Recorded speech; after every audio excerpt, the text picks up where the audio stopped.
Hello everybody, today is March the 23rd and as always we're going to have a pen story. This pen story has changed a lot of people's life and shed light into what something happened to our life and how we can create or manifest our dream life in a very certain way. So are you ready? Let's get started, okay? What is this? It's a pen. What do we use the pen for? To write. Now there's a dog inside the room. I'm gonna read this in front of the dog. What does the dog do? The dog probably will sniff, lick, or chew the right? Does the dog see this one as a pen? So for the dog, this one is not a pen, but for the human, this one is a pen. So who is correct, the dog or the human? The answer is both are correct. For the dog, this one is a chewing toy, while for the human, this one is a pen to write. The dog is correct in the dog world, the human is also correct in the human world. So that is our first lesson, both are correct. Now, let's imagine that there is a table in front of me, so I'm going to put this thing on the table. And then both the dog and I will walk out the room. So inside the room, there'll be no human, no dog. What does this thing become? It is still a pen or a chewing toy.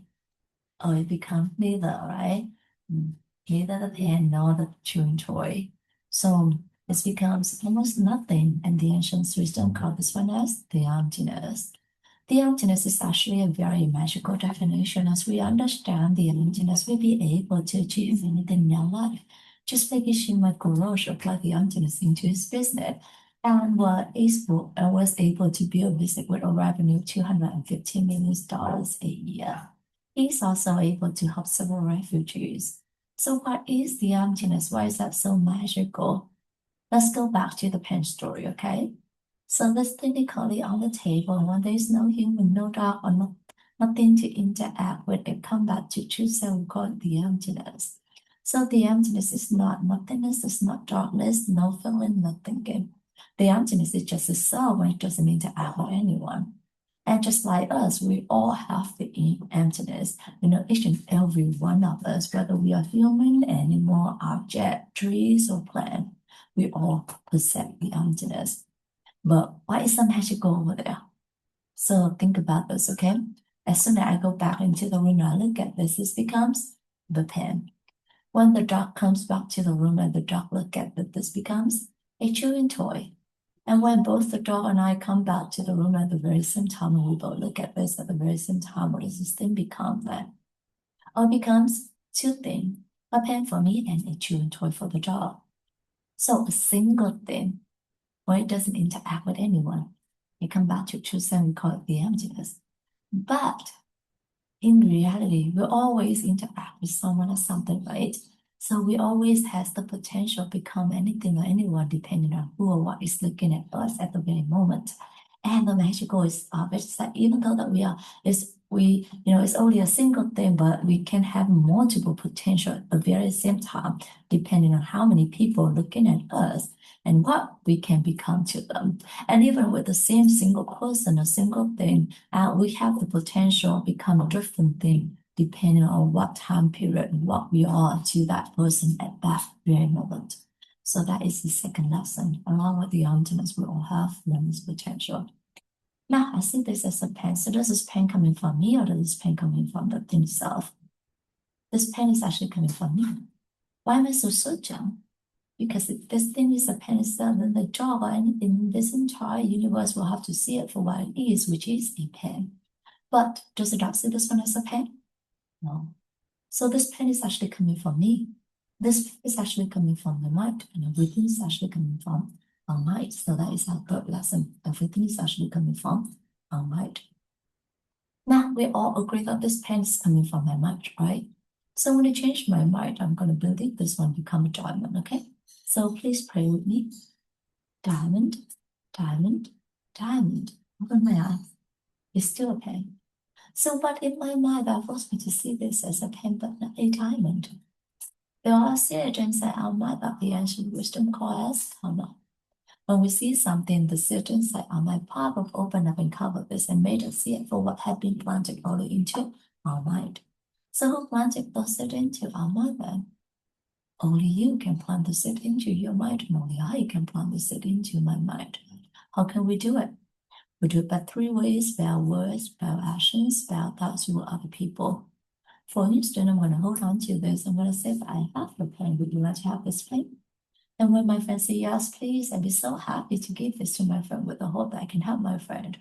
When I do this palm open up and both me and my friend will see it and start living mark in my mind. A couple days later, when I see this, I recognize this one as a pen, which means that the seed of the pen has already been planted into my mind.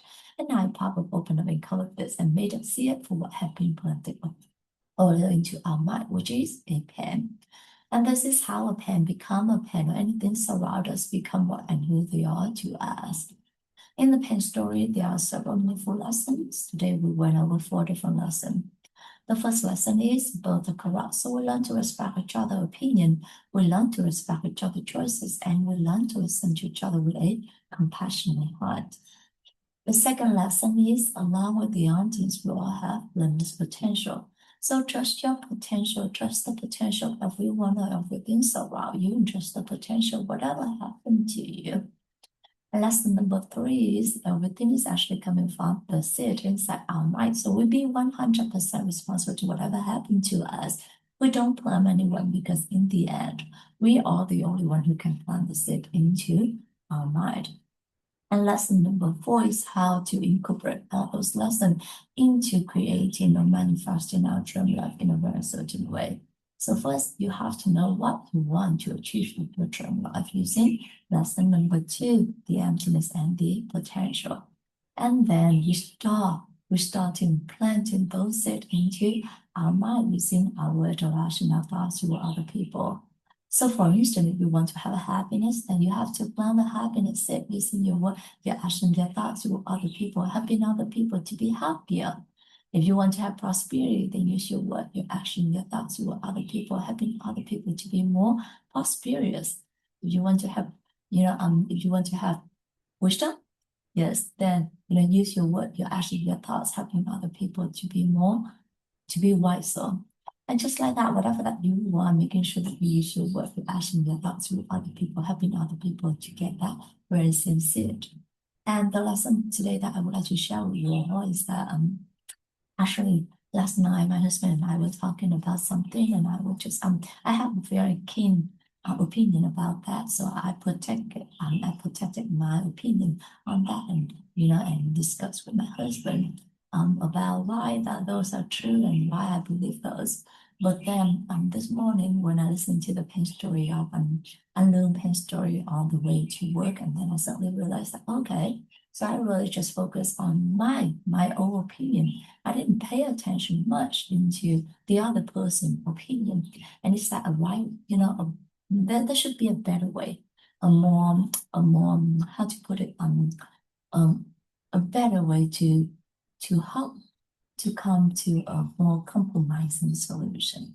So then no matter how much I I believe in my opinion, I'm sure that the other person also have the same faith in their opinion as well. So rather than just, bluntly just disregard that, ignore that, I should come to it with a more sensible sense.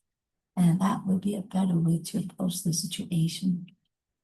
So that is also a good reflection when I think about the way, all the way of thinking of considering a situation. And I feel very fortunate to be able to have those moments to listen to the parent story, to think about it and how I would be better approaching a problem. So thank you so much everyone for listening to me today. Thank you Anil for accompanying me in this 3,000-day journey. And if by me sharing with you the pen story of my lesson is something good, I would like to dedicate that to my Joe's family, to my friends, to my coworkers, to my neighbors, to my clients, or to any living things in this world and other worlds with love, wisdom, and gratitude. Thank you so much, everyone. Have a beautiful day. Bye-bye.